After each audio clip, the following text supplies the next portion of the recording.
Started. Hello, everybody. Welcome to the MIT Mobility Forum. This is the session 168, talk about the Donald Shoup's legacy.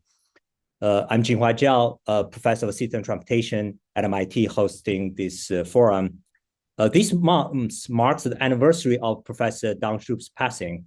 His seminal work, The High Cost of Free Parking, really transformed urban planning as a discipline, revealing how underpriced parking distorts cities.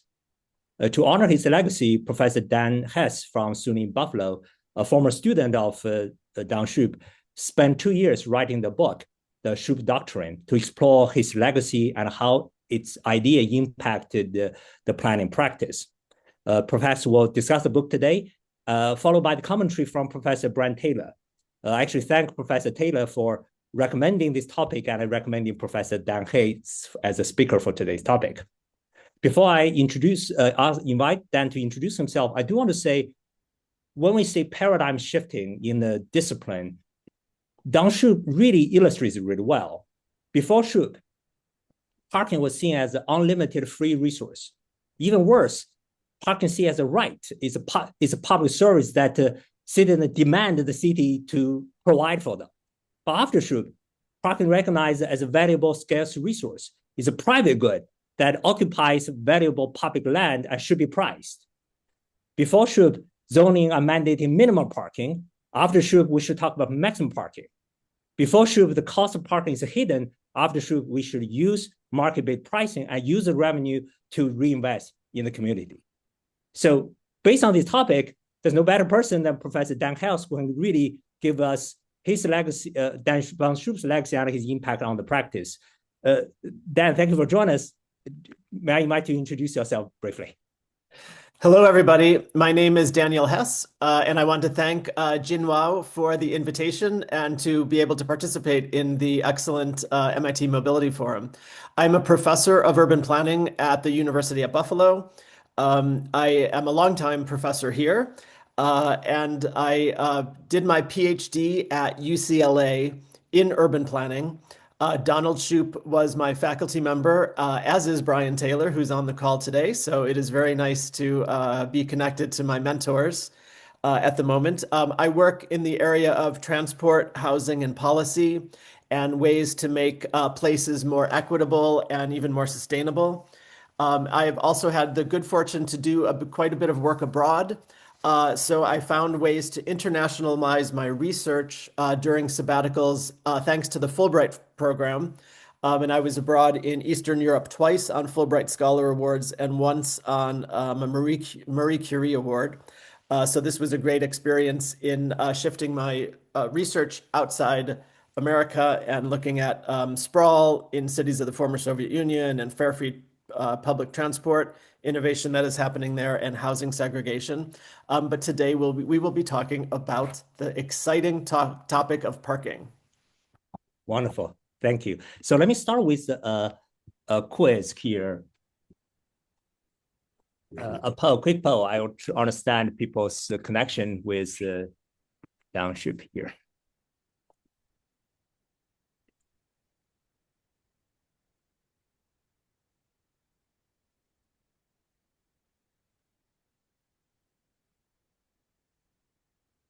So 125 people, 30 people participated. Let me give maybe 5 more seconds.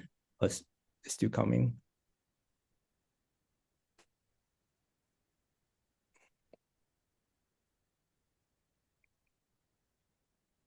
All right, so 150 people participate. Let me close the poll now and share the result.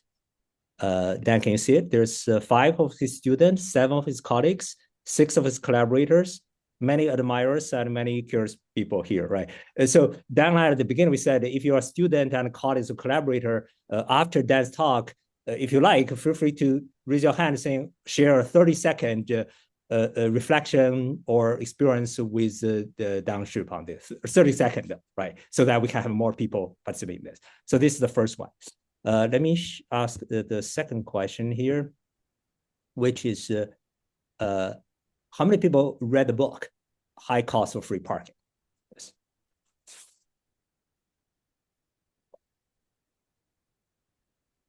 Meanwhile, let me reinforce norming this forum. That is, everybody contribute one idea, right? Either a comment or question to Professor Hess in the chat.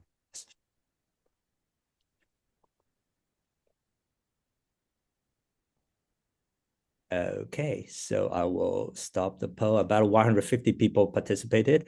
Let me end the poll now and share the result. 43 read the book, 55 heard of it, and 55 not yet. Yes, right. Hopefully more people read both the high cost free parking, but also Dan Hess' book is presented today. So let me give the forum to Professor Dan Hess. Dan, please. Okay, should I get right into the presentation? You asked me to briefly describe the book, which... Oh, no. Please just go ahead with the presentation. Yeah. Okay, got it. So I'm going to share my slides.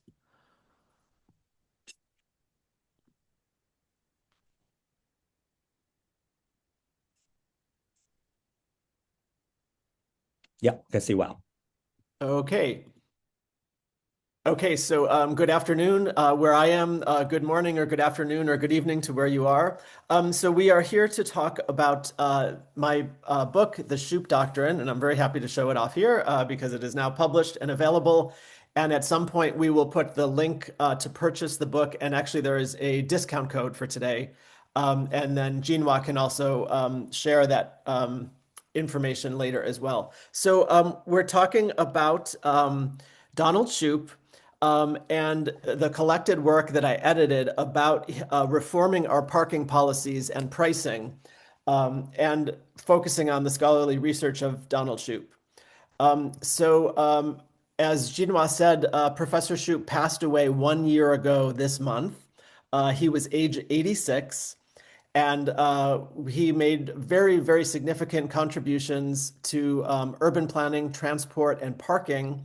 That is what motivated me to write a tribute, to edit a tribute book and to celebrate his work. And in fact, this work had been on my mind for some time. And so I finally cleared some schedule about 2 years ago during a sabbatical to begin work on it. Now, Donald Shoup's professional journey began as he began as an undergraduate major in electrical engineering at Yale. He remained there to earn a PhD in economics.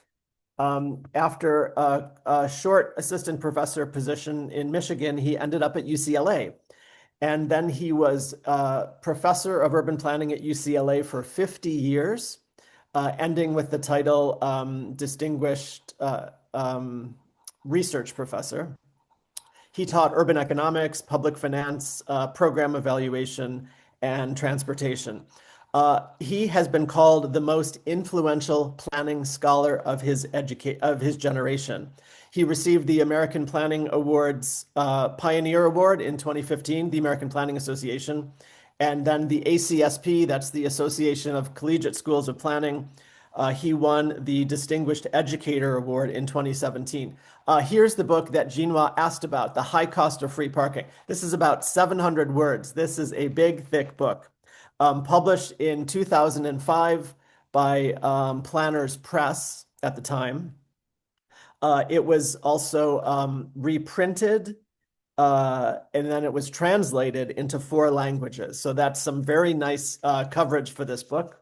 And then his follow-up book, which is an edited book, is called Parking in the City, which is also here. And then I like to think that the Shoup Doctrine perhaps fills out a trilogy of 3 books. Now, because of the popularity of this work, we see that a worldwide interest that continues to grow in Shoup's research. And in 2009, the American Planning Association was celebrating the 100th anniversary of urban planning, and it produced a list of the 100 most influential books in urban planning, and it included The High Cost of Free Parking.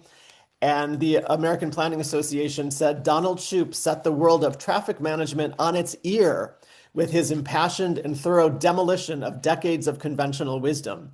By demonstrating the direct, indirect, social, and intangible costs of easily available parking, Shoup set the stage for municipalities to change their codes and mindsets to create parking management systems that put cars second and instead support the creation of complete streets, safe streetscapes, and healthier downtowns. Very, very nice endorsement of his work.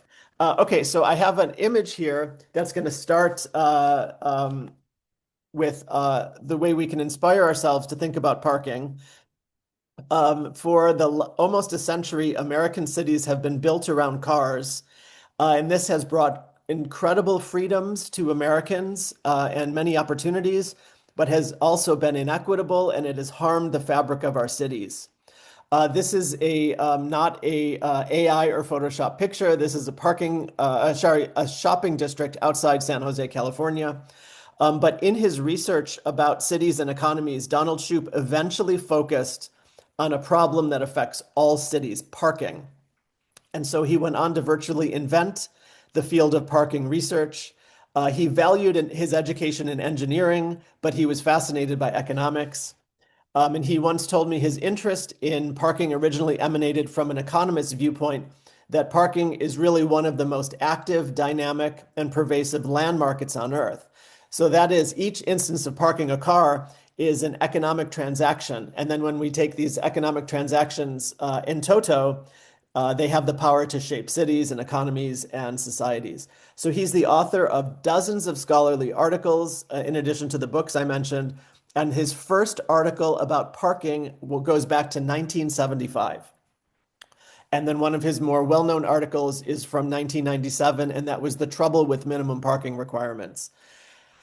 So he really centered his inquiry on the role of parking as a neglected link between transport and land use. And he showed that we can learn so much about cities and human behavior by understanding how we manage parking. Over 5 decades, he educated thousands of urban planning students at UCLA. Some of them are probably on the call today. And he mentored many people who became leaders in urban planning, transportation planning, parking policy, governance. And although he was officially retired, he continued to teach a course, Parking and the City, every year at UCLA to graduate urban planning students. He was able to move parking reforms into mainstream policy conversations about urban planning practice.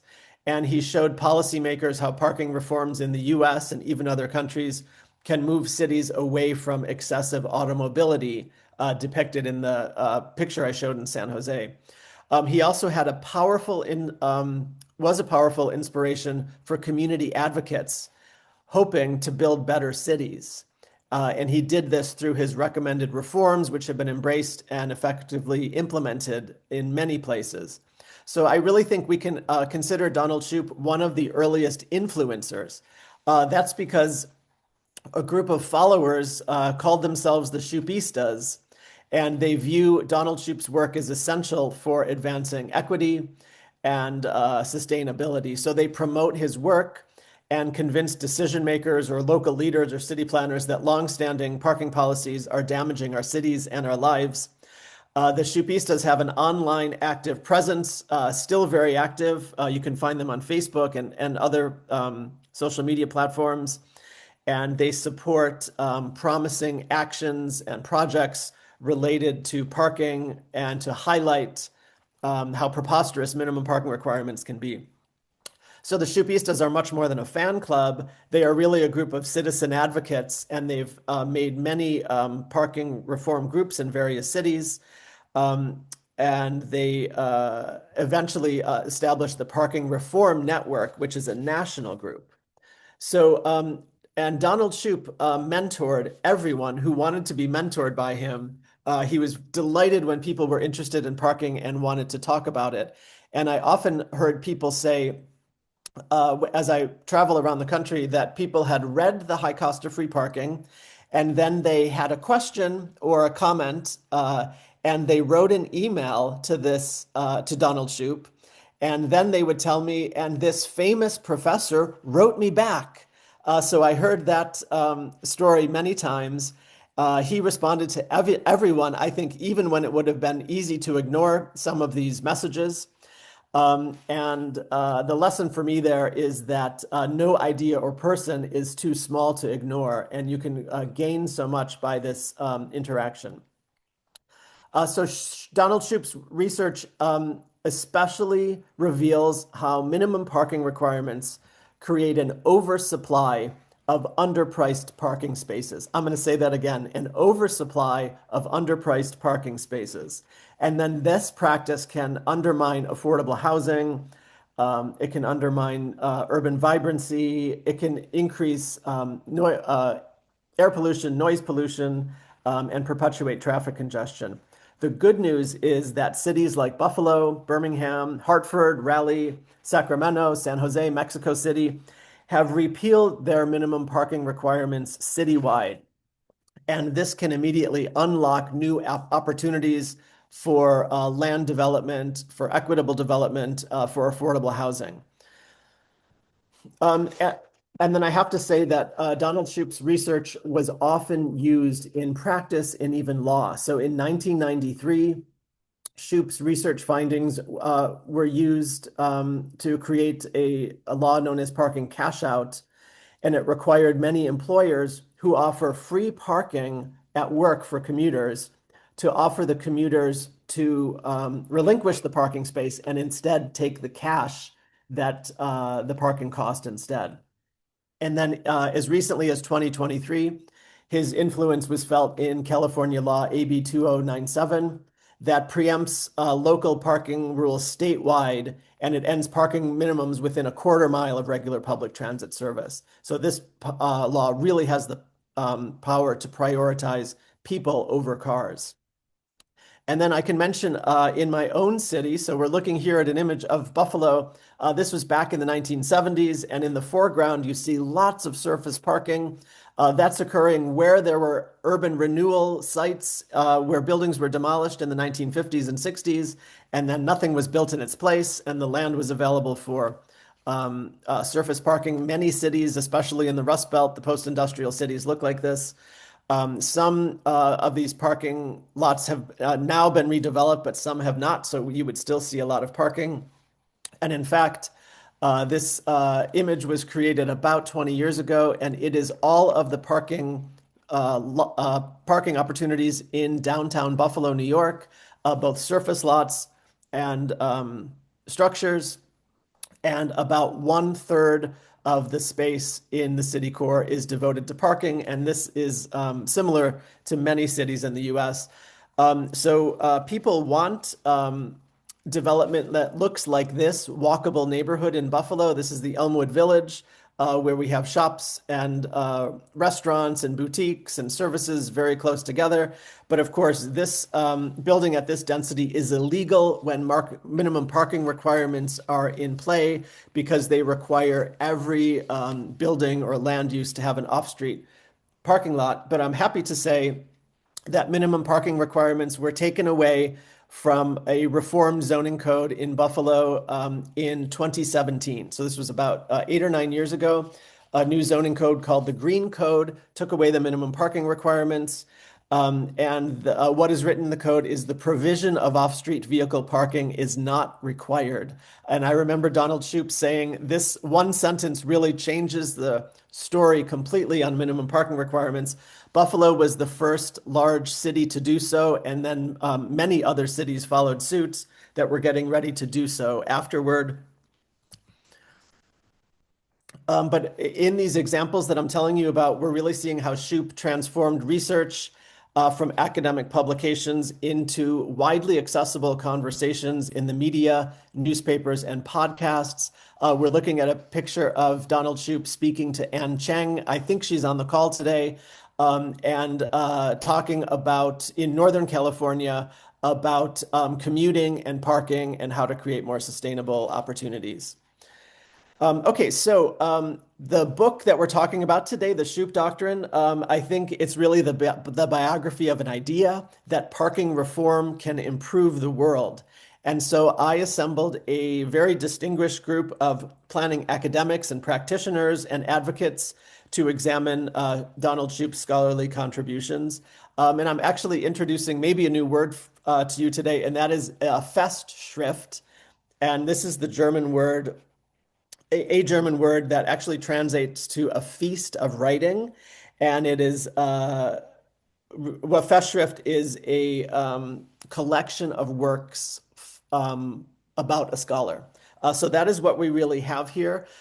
There are 33 chapters, 37 contributing authors, and one of those authors is Donald Shoup. So I asked him to write the opening chapter, and then he and I collaborated on the closing chapter, and then there is a lot of good material in between. In the opening chapter, Donald Shoup explains how his recommended parking reforms by later in his career had really crystallized into three key ideas: to remove minimum parking requirements, to charge market prices for curb parking, and this usually means to increase parking prices, sorry, and then to use revenue from curb parking for neighborhood improvements. So this is the idea of a parking benefit district, that we use the revenue from parking charges not to go into the general city government budget, but actually for local improvements.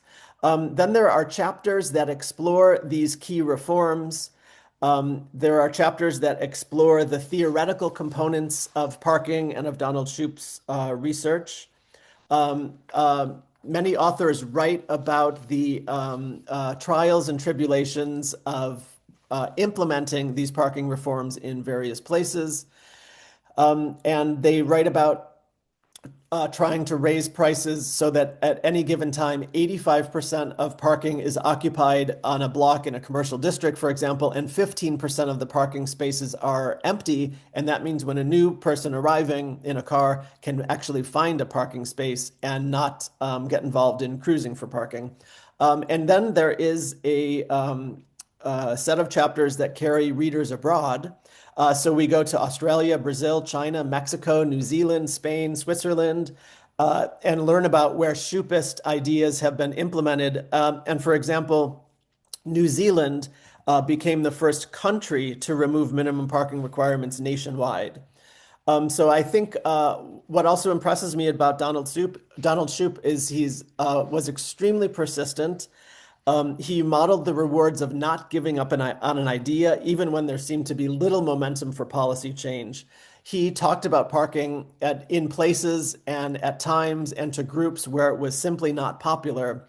But now the world has caught up to Donald Shoup, and there is a groundswell of community action and grassroots activity for reforming parking. And he said it is unfair to have cities where parking is free for cars and housing is expensive for people. And so many of his reforms focused on how we can reconceptualize parking and create new opportunities. And one of those opportunities would be for affordable housing. And the movement he inspired helped create a group called the Parking Reform Network that is keeping track of all the reforms to parking policies on their website and in this interactive map. And you can click on the cities and actually read what is in the zoning code and how parking has been reformed. So I have always been quite impressed about how Donald Shoup reshaped mainstream thinking by championing a minority view. He seemed to be always in the minority, but he based his research around rigorous science and unwavering determination and was able to accomplish so much. Thanks a lot, Professor Hess. Maybe let me stop sharing. Let me invite Professor Brian Taylor join the highlight as well. Let me say one thing first. Beside the specific content, I really like the style of Professor Shoup's presentation, particularly the simplicity, right? And if you watch him from the 1970s paper to his 2005 book to later the volume that then you are editing, he digests his idea to really simple thoughts, like 3 sentences, right? So I really appreciate that. That's probably one reason that can broadcast the idea broad on this, right? So let me invite Professor Brian Taylor to add a few remarks, particularly to comment that last year when Professor Shoup passed away, the New York Times, Economist, LA Times, Financial Times, all write designated obituaries. Not many transportation planners had that respect this. Yeah. So I want to know how transportation planner or planner in general can learn from Shoup so that we can bring the scholarship out to the society and make real world impact. Brian, please. Yeah, just a few things on that. And I want to pick up on the point you just made. I think there are a few things that really distinguished Donald's scholarship, and one of it is his shockingly clear writing. He was obsessed with clear, compelling writing. He would spend time trying to eliminate every word he could, and he loathed the sort of academic pretension of complex sentences. For he felt like that the powerful ideas needed clear writing, and so part of it is that while his writing at sometimes the work could be more sophisticated. He really sought to make it accessible to many people. Someone had just posted the link to the trouble with minimum parking requirements. Just last year, unrelated to this, I was looking for a TRA article from '99, and I wanted to relook at it. And I clicked on by mistake that article. I thought, oh, this is Shoup's article. I started reading, and I defy any of you to say I started reading it, and I read the whole thing like it was a New Yorker piece. It was. We never do that with journal articles. When have you? I mean, no offense to any of us. My articles, I don't find. I thought, well, it went all the way through. He made me chuckle in places, and that was a second thing. Oh, I put in there. Daniel said 700 word book. It's a 700 page book, and I think someone wrote in the comments like, "Oh boy." I defy you that the challenge of it, you can pick it up anywhere and start reading it. And how you write a page turner about parking, he's managed to do it. So that was one thing was his powerful focus on editing, editing, editing, and making his writing clear. There were often moving on to the next article, the next piece, where he is trying to refine those arguments. The second is that he used humor extremely effectively to make his points. And you'd sort of said that. He I'd seen him present his work many times where the audience of elected officials or traffic engineers or urban planners would be laughing out loud at his points. And they were often used to make a point. He would find minimum parking requirements for a funeral home or these strange uses that obviously people just were pulling these things out of thin air, and that was part of his effort. And he used humor very effectively to memorably make points. The third thing is that I think that, and I'm going to put myself in that category. I spend 80% of my work diagnosing solutions and 20% thinking about solving those problems, diagnosing problems. And Shoup, I think, put about 20% of his research work into diagnosing the problem and about 80% of his time and effort into solving these problems. It's very unusual to have an academic. He drafted pieces. He would draft legislation and shop it to congressmen and to state senators and assembly people. He was relentless in lobbying elected officials in a way that if you know the term chutzpah, he had a lot of chutzpah in terms of approaching elected officials, senior managers at the highest level, cornering them and hectoring them to get them to see his way of thinking. And this is just not what academics typically do.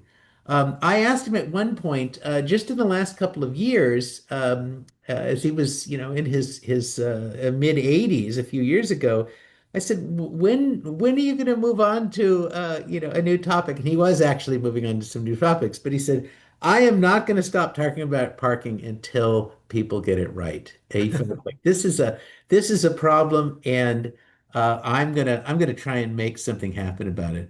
And the last thing I think is just because he was focused on making change, he was not only focused on legislators, he was focused on practitioners and persuading them. And I think it's rare among us who can say that someone is well known among academics, but even better known among practitioners. And I have been in places all around the world where people approach me, and what they say is, this is practitioners, and in places all around the world.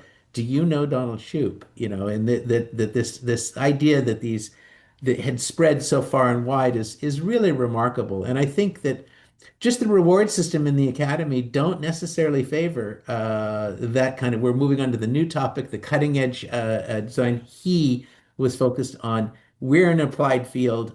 I need to influence practice. And I think that really stood him apart, besides the compelling ideas that he had. So those are my few comments on this. Wonderful. Thank you so much, Brian. Also, again, thank you for actually recommending the topic and Professor Dan Hess for the presentation today. So Dan, as mentioned, this session is both about Donald Shoup, the scholar, but also Donald Shoup, the person, right? You had a lot of personal relations with him. Tell us about your interaction with him. Also, maybe I add the second question together. Really grateful that you actually wrote this book. Tell us a little bit about the process of assembling the book as well. Sure. Okay. And I just have to piggyback on what Brian said, is that the humor that Donald used in his writing was so effective. He compared parking policies to lead therapy. He made many jokes. I think the jokes made the work more accessible. He used puns to explain the concepts. He once said, people concerning his presentations, which could be so humorous, people come for the jokes and stay for the economics. I think his rigorous research about parking made him quite respected in academia, but this accessibility of his writing and ideas really made him into a movement. Okay, so I will now answer Jinhua's question, and that is, I joined the UCLA Urban Planning Department in the late 1990s as a doctoral student. Brian Taylor was my professor. Donald Shoup was my professor. I remember visiting campus because I was thinking about other programs that I had been accepted to, and Donald Shoup and I had a very charming visit. The internet was not developed the way it is now, so you had to work a little bit harder to acquire information, but I was a bit of a urban planning nerd and transportation nerd, so I knew about Donald's work. And then when I became a student, he hired me right away as a research assistant. And my main job was editing his voluminous works. Brian just referred to editing. So he had incredible patience for getting every word, every sentence, every passage just perfect, just the way he wanted it, to explain the idea in an accessible way, give an example, add some humor, make sure the writing was just perfect. So I really learned about the patience of editing. I learned how to really improve my writing with this sometimes painstaking editing process. In fact, he and I wrote an article called Unlimited Access, but we had a nickname for the article. It was called Unlimited Editing because it went through so many revisions. So as I mentioned in the early days, when I joined, he was doing a lot of research about parking cash out, and then of course always working on parking policy and minimum parking requirements. And I began assisting and editing that work and editing many of the chapters that are now in the high cost of free parking. And then it was about 2 years ago, as I mentioned, when my sabbatical was approaching, that I took a trip to Los Angeles. I had a sort of a brainstorming session with Brian. And then I went and met with Donald, and I pitched the idea of editing this book, this tribute book about Donald. And he said no. His first answer was no. He was much too modest to think that there would be a work all about him and with his name. But what he did give me permission to do was to put together an edited book about parking. So he very much liked the idea of another work about the latest in parking research, but he didn't want the book to be about him. Eventually, he came around to the idea. Maybe Pat Shoup told him what a nice offer it was, or for some reason, he then came around to the idea to endorse the work with about his overall contribution. And so he actually, when the articles started coming from the authors, he actually edited all of them. So he read them and provided a set of notes to the authors, as did I. So he read all of the work. He and I collaborated on a couple parts of the book. And then I had put the entire book manuscript together and submitted it to the publisher the very week that he passed away. So he did see the entire work. He didn't see it in its now published form. He was 86 years old, but Brian would probably agree with me that he was so energetic and so full of life. It was really hard to imagine that he wasn't going to be here to see the finished work. I mentioned there's about 37 contributing authors. 15 of them are Shoup's former students. About half of them are practitioners, and about a half of them are working in research. And I think I especially wanted to have articles written by practitioners so that we could explore how Shoup's work is really finding its way in the field. And Donald was always so eager to talk about parking and think about parking and write about parking that it was such a pleasure to work with him and to be reminded of his enthusiastic editing and support my work on the book all the way. Thank you. Yeah. So now let me bring the parking clearly is a classic topic, right? To today's kind of technology influence and the social changes. For example, how would the electric vehicle impacting charging? How would the autonomous vehicle change the notion of parking? How the pickup and drop off, the FedEx delivery scooters in competing for the curb space management, etc. So for that, I'd like to hear from Dan, and also Brian, if you like to add your view about. So if you look at the next generation research related to parking broadly defined, what do you see as the key directions that future generation researchers, young students should pay attention to? Well, I think Donald Shoup wanted to make his parking research so timely and relevant and accessible that he did stay on top of the latest changes and the latest innovations. He recognized the importance of technology, and he was enthusiastic about innovations that could improve the performance of parking systems. For example, smart meters, dynamic parking, sensors at parking spaces, either curbside or in parking lots. He supported this SF Park, which was a dynamic pricing model for parking in San Francisco. He did so much work about curbside parking and managing and pricing curbside parking properly. And I think that's now a really important part of the conversation about curbside management. So we have many competing uses on curbs now. We have pedestrians and bicycle lanes and bicycle tracks, and we have more and more delivery vehicles since the pandemic when people started staying home and buying everything online. So Donald really wanted to get the curbside parking system and prices right, and then it can enhance all of these other uses.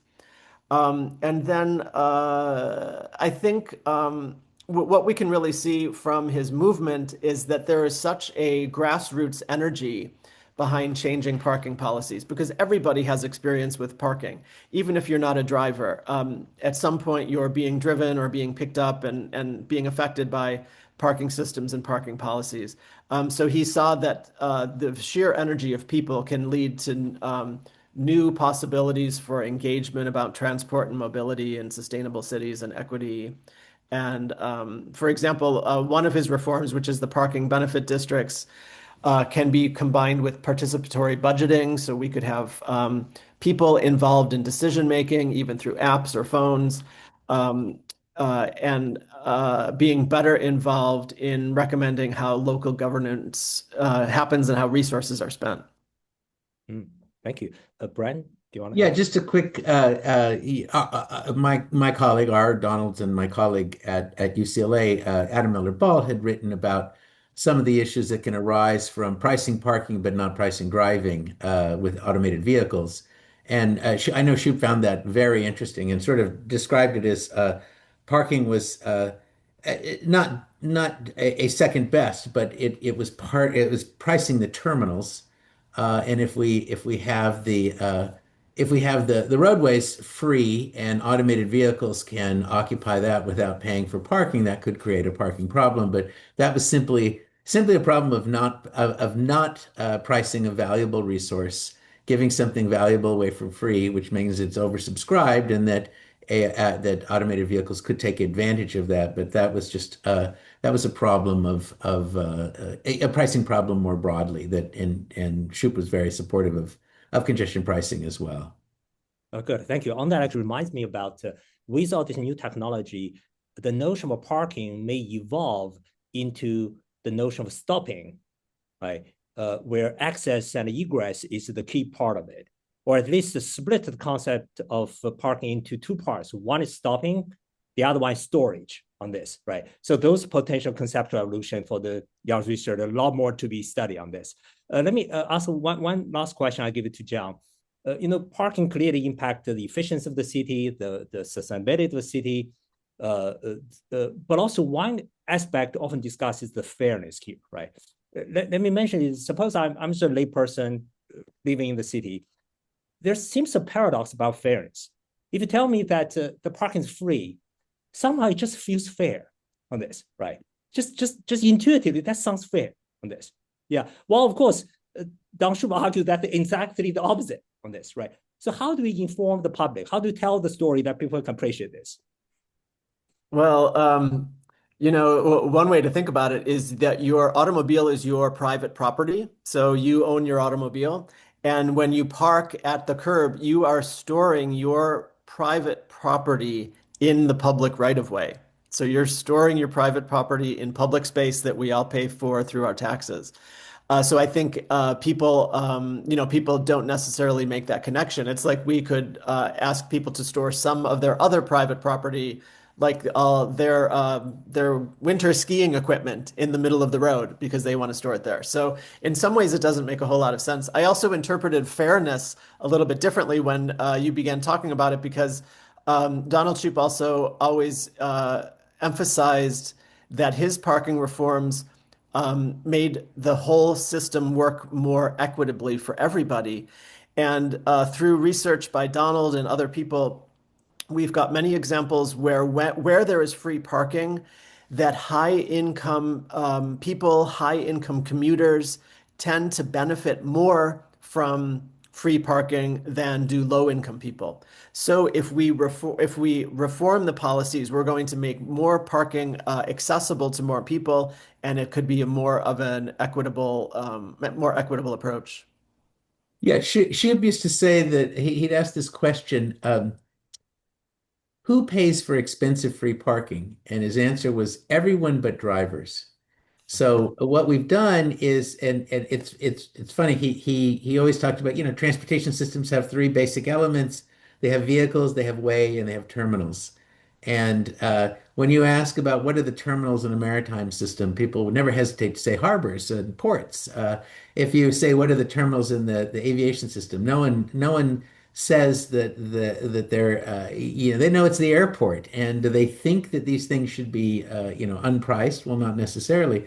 But transportation engineers and planners, when you ask, well, what are the terminals in the automobile and truck system, and people would hesitate and they'd have to think about it. Well, of course it was parking, but unusually, he would say, the transportation people think about airports and they think about harbors, but they tend not to think about that was for land use planners, and they've buried the cost of all that parking in the property market. So that's reflected in higher cost housing, higher cost and he would point out that someone who walks or bikes or rides transit to the grocery store is subsidizing people driving to the grocery store. And so essentially, it's a regressive transfer that results from us providing this free parking. So these are the kinds of arguments that he would craft and constantly test on people to have them I love that. That's such a good way to explain this. Thank you, Brian, down this. Yeah. So before I give it to John, again, encourage everyone type into the chat your question, comments, also any reflection, interaction with Donald Shoup. John, yes. Okay, thanks. So we're going to share the chat file with you because there's a lot of great, thoughtful comments. There weren't actually as many questions today as normal. Let me start with a question from Heather Richardson. She asked, I'd be curious to hear this group's thoughts on managing access to charging for electric vehicles in public areas and for multifamily housing.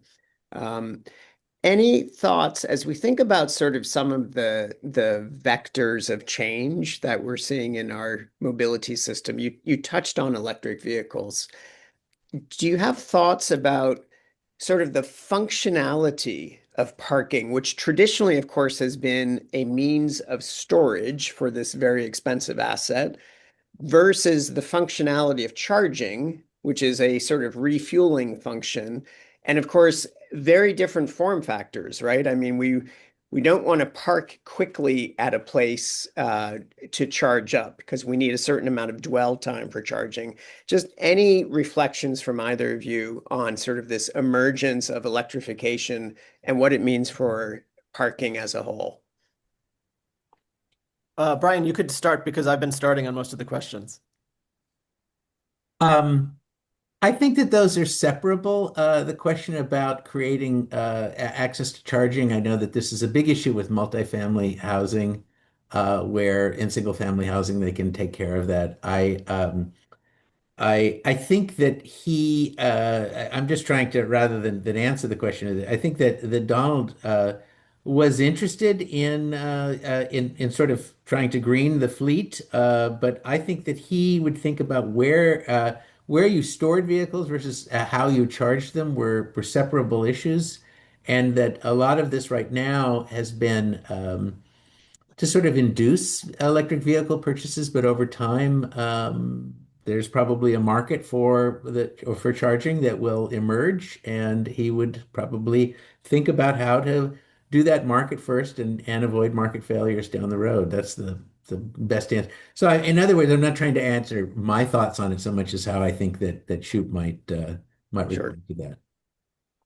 Yeah, I do think he would support the idea that we are incentivizing and providing now mostly free spaces. At first, I was seeing it in mostly municipal parking lots and corporate parking lots, and now in curbside spaces where we have charging spaces reserved for electrical cars. I think Donald Shoup would want to be quite adaptive to what's happening in the moment, especially in the worlds of environment and sustainability, and find a way to accommodate electric vehicles, which at one point I think this change to electric vehicles we thought was going to be coming toward us much faster. And there are roadblocks in the way, but I think Donald would want to accommodate what's changing in the system. Super. Okay, well, continuing along those line of questions about some of the vectors of change that we've seen in the mobility system, what about the integration with public transportation systems? So what are your sort of general thoughts, or what do you think Don Shoup's thoughts would have been about parking close to public transit facilities? Is that something that we want to price higher? Is that something we want to price lower? Give us a quick sort of primer on your thinking and his thinking about those two systems. I think that Donald Shoup would tell us that if we took on a great deal of the reforms that he said, which was removing minimum parking requirements, reforming pricing, that we could then see redevelopment in cities. We could begin densifying places. We could have demand for new buildings and what was vacant space or parking lots. So we could increase the density. And then we are increasing the demand for public transit. So we are actually seeing the way that the parking systems and public transport can work hand in hand. And when we are increasing the cost of parking or reducing possibilities for parking, we're increasing demand for public transit. So we actually can see systems growing. And you can imagine some American cities beginning to remind us a little bit more of European cities with increased density and transit working much better. Yeah, the one thing I would add to that is that I think that he was interested in what the market price for parking was, not that we set it higher or lower in some places. That he often said that through proper pricing, he wanted to make driving a fabulous experience, but rarer than it is now. So the idea is not to say that we crawl around in congestion and we end in a free parking space, but that when we do want to drive, and when we drive in a high demand location and park in a high demand location, he wants us to be able to experience that, but recognize that it costs society a lot to accommodate that trip, and that people should pay appropriately for it. And when they did, he felt as though transit demand, as Daniel pointed out, would go up a lot. But where he might part ways with some folks now is that he often argued that that parking is fixed in space where vehicle movements are not, and that parking revenues ought to go to improve the places where parking was priced. So he often thought that the revenues generated could fund improved sidewalks, more street trees, more small parks, undergrounding wires in neighborhoods, doing all manner of things to improve actually the places where those where parking was priced, so that people could see a direct relationship between what people were paying for parking and the benefits they were getting in their neighborhoods. Um, and not necessarily to say we're going to dedicate all of the revenue to transit because, well, with perhaps Manhattan as being one significant exception, in most places, those people, the transit may not be able to serve all trips, all grocery shopping trips, all kinds of trips. He thought that demand would go up a lot for transit. Fare revenues would go up a lot, but that would come from proper pricing of driving and not necessarily from subsidizing transit as opposed to subsidizing the neighborhoods where where the parking was priced. So, just to build on that point a little bit, so Ann Cheng had asked, I'd love to learn about what other regions across the country are aligning their regional transportation funds to incentivize and fund parking policy changes by local jurisdictions. Just sort of any quick thoughts on what you're seeing across the country, interesting examples from around the world. Daniel, can you tackle that one? I love the idea. I don't have any examples in one way or another, but we think of parking as being sort of a local thing. We tend to think of commercial districts or busy corridors or employment locations or village centers where we see a lot of parking. But to think that we can begin to conceptualize and manage parking regionally and then allocate funding and direct the projects in the way that we want to go. I think Anne is working in that direction. The San Francisco Bay Area is a great way to move forward. Mark Mockett raises sort of an interesting question that I think comes up in these sort of localized debates. He asked, does Shoup's research explore the differences of publicly providing free parking, streets or lots, versus free parking provided by private businesses, especially when not required by minimum requirements?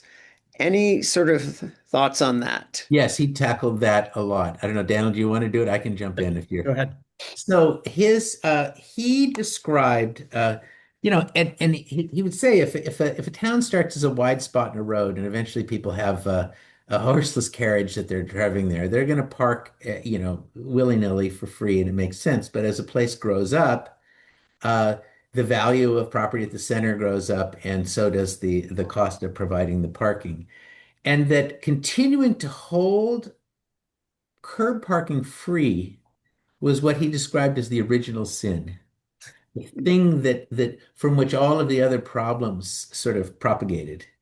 And that what happened is that once you priced the parking to allow for 85% occupancy, which was his idea about a roughly market clearing price, then it's up to the private developers to decide whether and how much parking, and he knows that they're gonna provide some parking.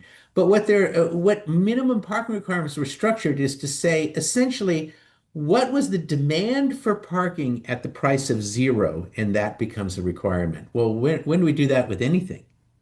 Um, and that once the street was priced properly, having parking, it would be the norm to expect that, the hotel or the shopping center, the movie theater, the apartment building would not think, well, okay, now I'm providing free off-street parking. It would become more normal to pay for off-street parking. That would also be market clearing.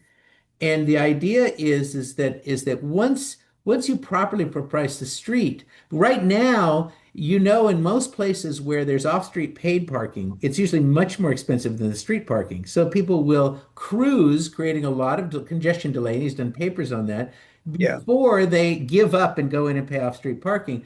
Well, his idea is not that parking would go away or we wouldn't have it, but that businesses would think about it. Some of them may choose to provide it for free. I think he was okay with that because they had internalized that to kind of their model. But what they weren't competing against was unpriced street parking. Right. And once that was gone, the whole logic of how much off-street parking to provide and whether or not to provide it for free would change radically. And so I think that's where he stood on that. I don't know if Daniel want to add anything to that. Just to say that where people are benefiting from a lot of free parking is at the workplace, employer paid parking. And I think Donald told us that more than 90% of Americans park for free at work. But there's no such thing as free parking because there's a cost there somewhere. So that is a place that he tackled a long time ago with parking cash out to think about this idea of free parking at work. So if we really want to make a big change, it's this parking at work. And then other places where people might receive free parking, not at work, could be commercial or retail or other sites that people go. And there we could think not only of removing minimum parking requirements, but actually creating parking maximums that are going to, a city can make this decision through zoning, what the maximum level of parking they would like to see at certain sites. So one thing I just want to add on to that, and Daniel mentioned this in his talk, this idea of cashing out is that basically the idea where he had it originally is if an employer pays a third party for parking for their employees. Now, when they've talked about getting rid of that, the employees absolutely throw a fit. No way, absolutely. What is going on? Yeah. What he did cleverly is to say, oh, well, instead of your employer paying $200 a month for your parking, you can have that $200 a month. Yeah. And the people who said, I would never give up that parking space, actually, experiments essentially find that a surprising number of people give up the parking, start carpooling with others, start riding transit in order to get the extra $200 a month. And so they actually don't value it as much as it costs the employer to take it because the proof is in the pudding. They're choosing to take that. And what he pushed against the idea is that the provision of the parking was tax-free, but then that was income that you had to pay taxes on. Well, why is that? Because essentially it's a tax-free benefit. And so he addressed that in his work as well. Yeah. So proof's in the pudding that people who show up at public hearings and say, I must have my free parking when it's actually monetized, they say, oh, well, maybe let's not be hasty here. I might rather have that money instead. Yeah, the cash out is actually such a great idea. At MIT, Professor Nigel Wilson, Fred Saucci, and John Anthony made 2 decades of effort to convince MIT administration not just provide a free parking on this. It turns out that the faculty are actually the most difficult one to change. Right? People make the argument that, oh, if you don't have parking, we'll lose faculty to Harvard. I mean, we had to that degree of losing talent because of the parking on this. Right? But Brian, what you mentioned, this is a brilliant solution. So it's time now. Everybody, please join me. Thank Professor Dan Hess and Professor Brian Taylor for joining us today for the presentation and the conversation today. All right. This is wonderful. Thank you so much. Yeah, please stay for a minute. We have a quick debriefing in the breakout room. For the audience, next Friday, I invited the CEO and president of the World Resource Institute, WRI, Ani Dasgupta, to come talk about his new book called The New Global Possible, talk about how do we sustain the climate action despite the declining interest particularly from the US, but it was an exciting opportunity out there. Hope to see many of you next Friday. Other than that, have a great weekend. See you next Friday. Bye-bye.